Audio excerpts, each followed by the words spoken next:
Assalamualaikum warahmatullahi wabarakatuh. Kali ini kita membahas tentang penentuan topik, perumusan masalah, teori dan analisis data. Nah, teman-teman jangan lupa untuk artikelnya sesuai arahan dikumpulkan, nanti akan direview ulang untuk terus perbaikan-perbaikan selama 1 semester. Sehingga tidak hanya sekedar menyelesaikan soal dan mendapatkan nilai, minimal teman-teman punya produk penulisan yang kalaupun layak itu nanti bisa dipublis di jurnal-jurnal. Nah, judul penelitian itu satu dibuat berdasarkan masalah yang telah ditetapkan. Jadi judul penelitian itu lahir dari kegelisahan akademis yang itu kemudian diimplementasikan dalam bentuk tulisan. Nah, yang kedua spesifik dan mencerminkan masalah dan variabel yang diteliti. Yang ketiga, dalam proposal penelitian itu ada judul, ya kan? Nah, judul yang dibuat dalam proposal penelitian itu belum final. Bahkan lebih baik dan dipandang baik judul itu berubah, bahkan diganti saat sudah terjun di lapangan. Karena penelitian kualitatif itu meneliti situasi sosial yang dinamis dari objek yang kita teliti. Sehingga bukan tidak mungkin proposal penelitian yang kita ajukan itu judulnya bisa berubah saat kita benar-benar terjun di lapangan. Nah, itu yang kualitatif. Nah, contoh-contoh judul yang bisa jadi referensi teman-teman, jadi gambaran teman-teman seperti peran NU, peran Nahdlatul Ulama atau peran Muhammadiyah sebagai kekuatan politik di Indonesia. Nah, itu bisa deskriptif tuh rumusan masalahnya. Nanti ada yang komparasi seperti apa, yang asosiatif itu seperti apa. Nah, peran NU atau Muhammadiyah sebagai kekuatan politik di Indonesia itu sekupnya kan juga bisa diperluas dan dipersempit.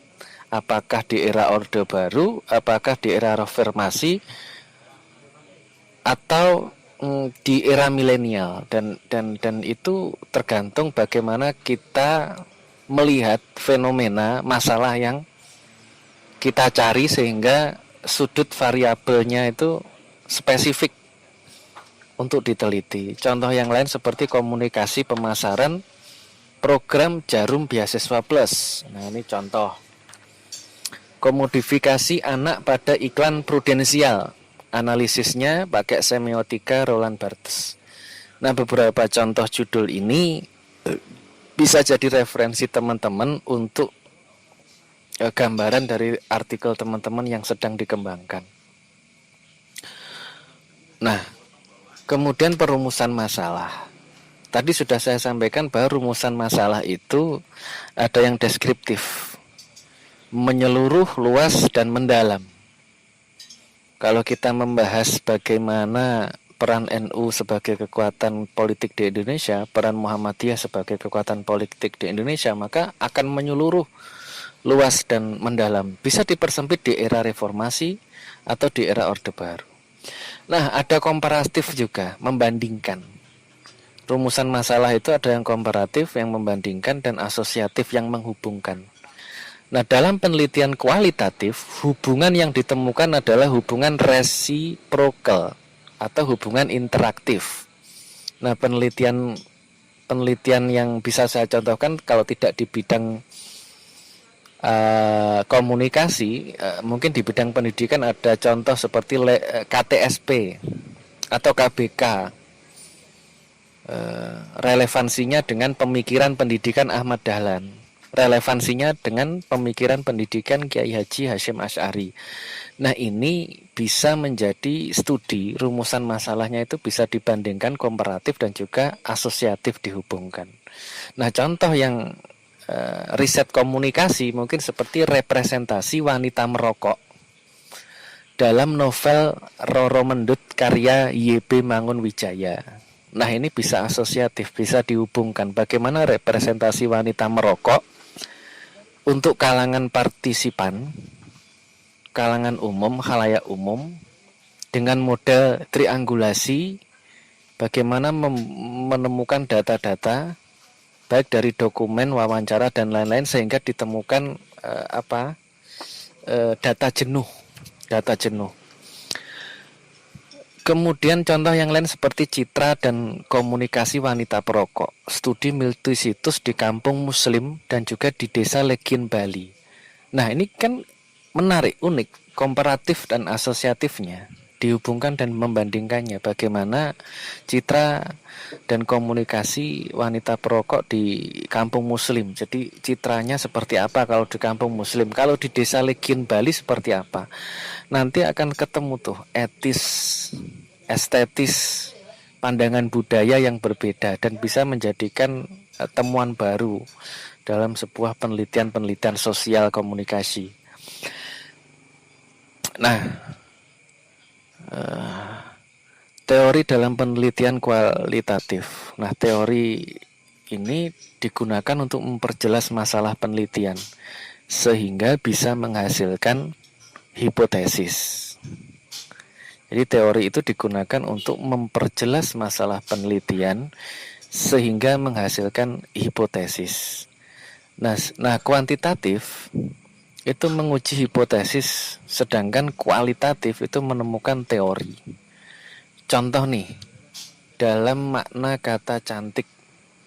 Cantik itu kamu etimologikan dari segi bahasa, itu cantik itu apa? Matanya yang indah. Itu kalau segi kuantitatif ya, cantik itu mata indah. Apa hidung mancung? Apa rambut panjang? Apa jarinya itu apa ya? Kalau jari apa? Jarinya mulus atau jarinya apa ya? Kalau cantik, deskripsi cantik kan macam-macam ya. Sehingga kemudian dari instrumen itu ada uji hipotesis yang memperkuat teori-teori tentang cantik. Sate juga sama. Sate yang enak itu mana? Sate kambing atau sate ayam atau sate apa ya? Sate apa lagi? Madura ya kan, atau sate Ponorogo. Nah, ini uji hipotesis yang sifatnya kuantitatif. Tetapi cantik dan sate itu nanti kalau dengan data kualitatif, maka kita mencari datanya dengan mengumpulkan dokumen dan juga melalui wawancara juga dengan triangulasi data, sehingga nanti ada data jenuh yang itu nanti bisa disintesiskan, sintesanya seperti apa, hal-hal yang penting itu apa, kemudian disimpulkan apakah kemudian hipotesis itu diterima atau ditolak. Jika hipotesis itu diterima, maka muncullah teori baru. Oh, ternyata cantik itu bisa juga disebut dengan cerdas. Oh iya ya, ternyata ada deskripsi baru tentang cantik. Ternyata cantik itu tidak hanya hidung mancung, ternyata tidak hanya mata bulat, tidak hanya pipi gembul, tetapi juga cantik itu cerdas. Nah, ini teori baru yang bisa ditemukan. Nah, yang paling diingat dalam penelitian kualitatif itu perspektif emik. Perspektif emik itu banyak teori penting. Banyak teori itu penting. Jadi kualitatif itu teori banyak itu harus. Tetapi teori yang banyak itu bukan untuk menemukan hipotesis. Ya. Teori banyak bukan untuk menemukan hipotesis, tetapi untuk referensi dan perbandingan. Karena data tidak ada di pikiran peneliti. Data itu tidak ada di pikiran peneliti, tetapi data itu didapatkan dari lapangan dan juga yang dirasakan oleh pikiran partisipan atau sumber data. Sehingga dari data-data itu itu diperkuat dengan referensi teori yang hasilnya menemukan teori baru atau membantah teori yang lama. Umpamanya gini, cantik itu hidung yang mancung. Oh enggak, ternyata enggak. Itu membantah teori. Ternyata cantik itu bukan hidung yang mancung, tapi cantik itu adalah cerdas. Cantik itu cerdas. Loh kok bisa seperti itu? Karena proses itu melalui data jenuh. Kita menggali informan dari case tadi yang kita cari. Karena gini, kalau kita kumpul sama orang-orang intelektual yang individualis, yang di beberapa komunitas tertentu, mungkin deskripsi tentang cantik akan berbeda-beda. Nah, kita menginterpretasikan dan mengkomunikasikan data yang kita dapat dalam bentuk penelitian itu tadi, bahwa ternyata ada komunitas, lembaga atau budaya tertentu yang mendeskripsikan bahwa cantik itu cerdas. Itu. Nah, grounded research. Jadi menemukan teori dari data lapangan dan situasi sosial itu sangat penting dalam penelitian kualitatif. Langkah-langkah penelitian dan pengembangan. Jadi kita cari dulu potensi dan masalahnya, kita kumpulkan data, kita desain produknya. Bagaimana citra dan komunikasi wanita perokok tadi ya. Kita kumpulkan data citra dan komunikasi wanita perokok di desa A dan B, desa Muslim dan juga desa di Bali. Oh, ternyata ada produk yang berbeda. Ditemukan bahwa konsep pemikiran opini masyarakat yang berbeda. Kemudian ada validasi desain, apakah memang benar-benar pemikiran atau opini mereka yang dibangun itu seperti itu secara dominan. Oh iya, revisi desain, uji coba produk, revisi produk, uji coba pemakaian, revisi produk sampai produksi massal. Oh, ternyata seperti itu. Nah, opini-opini itu bisa dikomparasikan bahwa desa Muslim itu juga harus tahu bahwa budaya dan konsep pemikiran citra dan komunikasi wanita perokok di Legian di Bali itu ternyata penilaian mereka seperti ini. Berbeda jauh dengan cara pandang pemikiran komunikasi wanita perokok dan juga citra wanita perokok di desa Muslim, sehingga semua saling bisa ngisi. Oh, ternyata di Bali gini ya cara berpikirnya. Oh, di desa Muslim oh seperti ini. Jadi semua dengan banyaknya teori, pendapat dan juga data-data itu akan memperluas cakrawala berpikir, sehingga tidak mudah untuk memvonis kebenaran karena semua punya data masing-masing yang diperkuat dari uji lapangan. Seperti itu. Nah, teknik analisis data itu teknik pengumpulan data yang bermacam-macam. Modelnya kan triangulasi sampai ditemukan data jenuh. Nah, kemudian dari teknik analisis data itu nanti akan ditemukan hasil. Nah, hasil itu diinformasikan dalam bentuk karya penelitian. Entah itu skripsi, artikel, tesis, disertasi, dan lain-lain. Nah, proses pengumpulan itu hingga ditemukan data jenuh itu kan dari organisasi, pola, sintesa, disusun, dipilih mana yang penting dari hasil wawancara, catatan lapangan, dan dokumen-dokumen itu. Sehingga menghasilkan hasil dari hasil penelitian, hasil analisis yang kemudian disimpulkan. Hipotesis itu lahir dari fenomena dan khayalan. Jadi analisis itu menghasilkan hipotesis ya. Hipotesis yang mungkin nanti diterima atau ditolak sehingga menolak teori lama atau kemudian menemukan teori baru.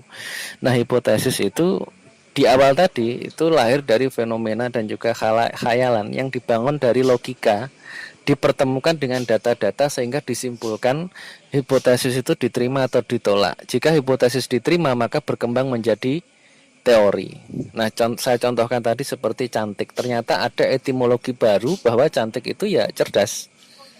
Nah, ini teman-teman dalam teori-teori tertentu ya, mungkin dari Miriam Budiarjo atau kemudian dari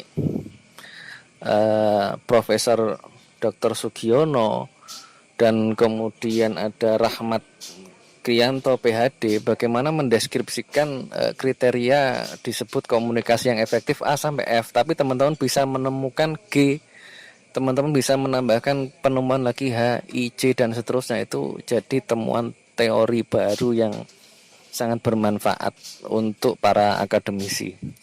Nah, itu yang saya sampaikan ke teman-teman dalam materi lanjutan kemarin. Nah, teman-teman fokus untuk materi ini direview, yang juga menjadi pertimbangan bagaimana mematangkan artikel-artikel berikutnya sesuai dengan revisi dan juga saran dari saya dan juga hasil diskusi teman-teman. Itu saja yang dapat saya sampaikan. Assalamualaikum warahmatullahi wabarakatuh.